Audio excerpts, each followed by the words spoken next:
3 minutes, and here comes Dante Hightower. The ball turned free. It flips in the air. It's a fumble, and it's a turnover. And New England has gotten it. Flush to the pocket, and he'll take a sack. Can't take a sack. You just can't take the sack there. White will cut back. Get in. Touchdown, New England. The Patriots have won. The Patriots storm the field. I sure hate to do it, but get what? I do it again. Let them get there next year. Do it again. I'm going to go double down. Trap it. Think it's a game. Welcome back to First Take. I know you used to seeing Molly, but no, it's Stephen A. because I wanted to give a special introduction. APB was put out by me, yours truly, Stephen A. And APB was put out for our next guest. Couldn't find him since the Super Bowl, since the Atlanta Falcons basically choked it away, for crying out loud, lost a 25-point lead. And from that point forward, we couldn't find our next guest. But he has been found. He is in the house. The one and only T.I. is on First Take with yours truly. My brother, what's going on? How you doing? How you doing, T.I.? Hey, man, you're a true cap master. That's what we in Atlanta, we call you a true captain. Captain Crunch, you are, sir. Hey, man, if you looking for me, I am not hard to find. You have my phone number. You know where I am on IG, Twitter. You know how to get to me. And I actually reached out to the gentleman who does your booking the night of the Super Bowl to make arrangements for the next day. No response. So, but now that you called, I am here. Yes, sir. How may I help you? I need an explanation. I mean, could you explain to me? I mean, you had a lot of confidence when we were hanging out in Houston for Super Bowl week. Absolutely. We had a lot of confidence. Could you explain what happened to your Atlanta Falcons from your perspective, sir? Could you give that to me? Well, I mean, I honestly think it's bad play calling when you got down, you know, in the second half, and you have an opportunity to run the ball when, you know, you're at the 22-yard line, and you have the opportunity to run the ball and kick a field goal and end the game. And, you know what I'm saying? You know, it kind of reminds us of the last time the Patriots was in the Super Bowl when you had the Seahawks and Marshawn Lynch could have ran the ball in to win the Super Bowl for them. Instead, they pass, and then, you know, the Patriots win then. And very similar. Coincidence? Who knows? But Tip. Nonetheless, here we are, and they won. Tip, who do you blame for that? Do you blame the play call on Quinn, Shanahan, or Matt Ryan? Who do you blame for the sack that took you out of field goal range? Well, I mean, we have to figure out who called that play. You know, if it was Shanahan, you got to put the blame on him. I mean, I don't know. I'm not really one to point fingers. You know what I'm saying? Ultimately, man, you know, you go in there as a team, you win as a team, and you lose as a team. You know what I'm saying? I don't think pointing fingers at this point after losses, you know, I think that's counterproductive. Well, I mean, counterproductive as it may be, it also happens to be factual, T.I. I mean, it did happen. And so as we chronicle and reminisce and reflect upon a 25-point collapse in the Super Bowl, I think it's apropos to bring up Matt Ryan, because you yourself showed up again in Houston, chilling, looking smooth as ever. You're just talking about Matt Ryan and talking about how in the last 2 minutes you would like for him to have the ball with the game on the line, and look what happened. Absolutely. He should have passed the ball off to Freeman like he did all game to get that 25-point lead. You know, I mean, but they made some phenomenal plays. You know, and I think that we have a phenomenal team, and we're going to continue to build. Is the city of Atlanta cursed, Tip? Because, I mean, you know, one championship across all the major sports franchises. The Atlanta Braves, the hat you have on right now, so good for so many years, came away with one. The Falcons, none. The Hawks, none. Is the city cursed in terms of championships? And what caused this curse? Nah, there is no curse. There is no such thing. You know what I mean? We are a thriving city, and we have been growing. We will continue to evolve and diversify ourselves in sports, music, film, television, and all areas of entertainment. So I don't believe that in no way whatsoever.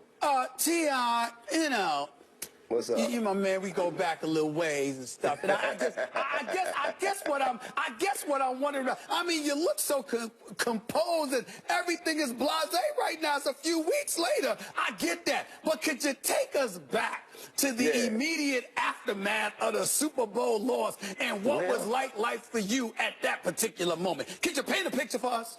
Well, see, the wonderful thing about it is I have an Instagram page where, you know, you can definitely follow and see exactly what my demeanor was. And, you know, I think you played it coming into this segment. Yes. I mean, and as I said then, I'll say again, I'm not going against my home team. My home team in any sport, in a position to win any game, in any time for a championship.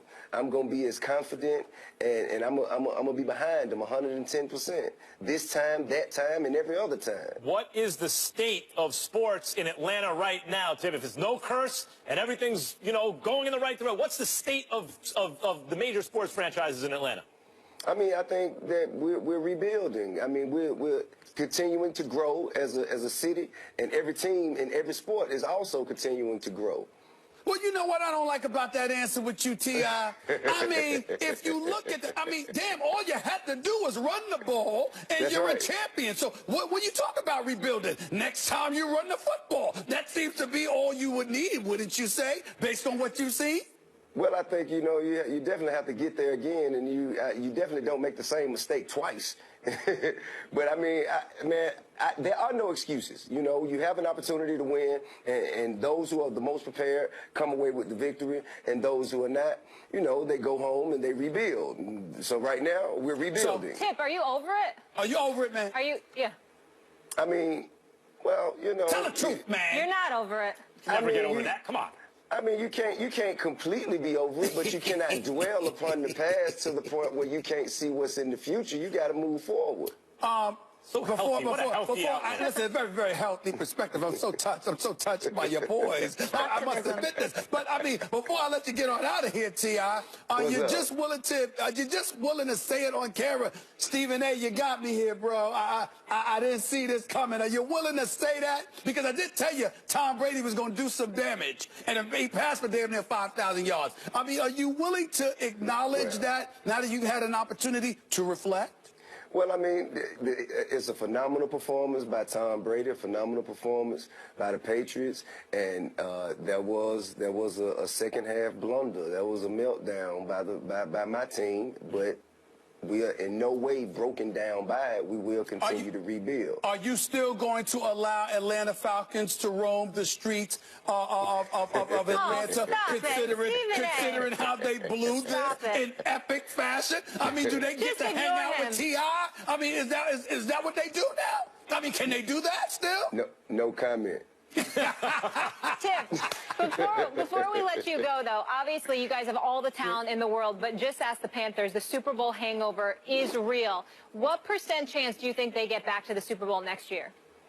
Well, you know, I think it's a slim percentage of teams that are able to make Super Bowls back to back. I think what we would focus on is trying to be the first team to host our own Super Bowl and actually be in it. And you'll perform. I think 2019 is it? We have the Super Bowl here. I think that's a safe bet to try and assume that we'll be in that particular game. Tim, either or, because I can't tell from your answers so far. It could be either one. Did the Falcons lose it, or did the Patriots win it? I think you definitely have to say the Falcons lost it. You definitely have to say that. And just, you know, speaking honestly, you have to say that, and I tell them that to their face. You know what I'm saying? But ultimately, we're still a team. This is still my home. I'm still going to represent them and every other franchise in this city. And when they can't win, I'm going to put them on my back. I'm going to speak to you guys with confidence and poise the same way I am right now, even in a loss, because that's what we do. Hey, listen, I'm very proud of you. I'm very proud of you for showing up and speaking on behalf of your Atlanta Falcons who let you down. Right. I wish I could say that the Hawks would make up for it, but I ain't so damn sure. You know what I'm saying? I'm just not. Or the Braves, for that matter. They're rebuilding, too. Hey, you know what? I was going to buy you a nice steak dinner at the Cheetah, man. You know, you just talked yourself right out of it. On that note, we will let you go. Tip, appreciate you. Thank you so much for being with us. Appreciate you, man. All right, right on. A pleasure.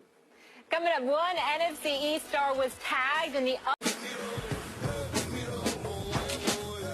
What's up, everybody? Welcome into First Take. Thank you so much for hanging with us. Stephen A. What's up? McKellen. Are you doing? We're doing this now? No, let's No, okay. I like sticking with the... Do we do something different? Yeah. Y'all make it corny when y'all stall. Just do it, baby. Just do it. We just have to work out the kinks. All right. And then we will. I'm just and then saying, we'll be y'all. flowing. Hey, guess what? We found somebody. T.I. Rapper T.I. will join us to face Stephen A. He went missing after the Falcons lost. Atlanta police called me. They informed me that they had found T.I. APB out on him? I had an APB out on him. He was hiding for quite some time because he was trying to recover from the Atlanta Falcons blowing the Super Bowl. But we found him. We found him. And I told them they don't have to do anything to him. Just make him come on the show. You know who else is going to be here? Yeah. Triple G.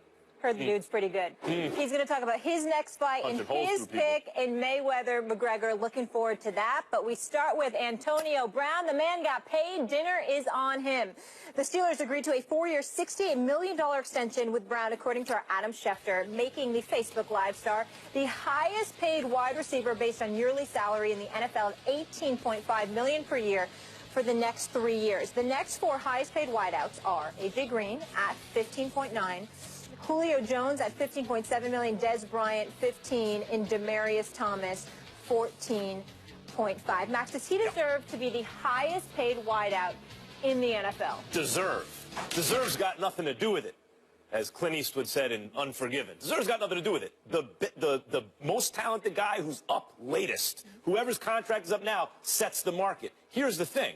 If we're talking about deserve based on their play, Julio Jones deserves to be the highest paid, then Antonio Brown. So you might be sitting there going, oh, okay, so Antonio Brown's overpaid. But in fact, Stephen A., as we know, in guaranteed money, Julio Jones is the highest paid. $47 million guaranteed. Antonio Brown only has $19 million guaranteed. He's the 16th highest paid in guaranteed money. And that's what matters. Wide out. So, in fact, yes, he deserves to be top 2, but he's not getting paid like that. The Steelers got a steal here. I agree with you. I think he deserves a better deal. I think he deserves more, but I also think that we need to deal with reality. His behavior cost him. His behavior cost him from the standpoint that the Steelers gave every indication that while we believe in your talent and your on-field exploits, at the same time, off the field, there's a level of maturity that we need you to have. And I think that if you're Antonio Brown, even though I'm happy for him because he is getting paid and he does deserve this money, and it certainly is going to be more than he was getting, and this is something that he was looking forward to, there is no question about it. At the same time, I would like everybody to take things into consideration. This is Antonio Brown the last 4 years. 110 receptions, 1,499 yards.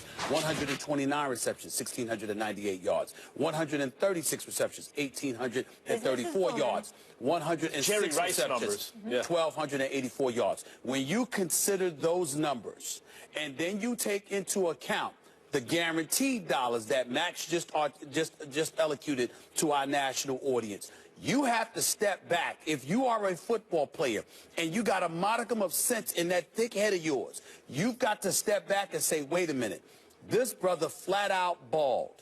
And look at where he's at. 16th highest in guaranteed dollars. He probably deserves more than that. I don't think there's any question about it. The Rooney said, we'll take care of you because we appreciate your body of work. Because remember, he still had 1 year left on his deal after this season. He was going to be back next year anyway. But the point is, what they were saying is this. Even though your talents are what they are, there's a behavioral issue in our mind. Let's make sure we guard that. Let's make sure that Big Ben Roethlisberger and others are not looking at you and saying, we want him on the team, we appreciate his talents, but we're concerned about his behavior. Let's make sure our coach, Mike Tomlin, who's in competition committees as we speak right now, isn't sitting back and saying, you basically threw me under the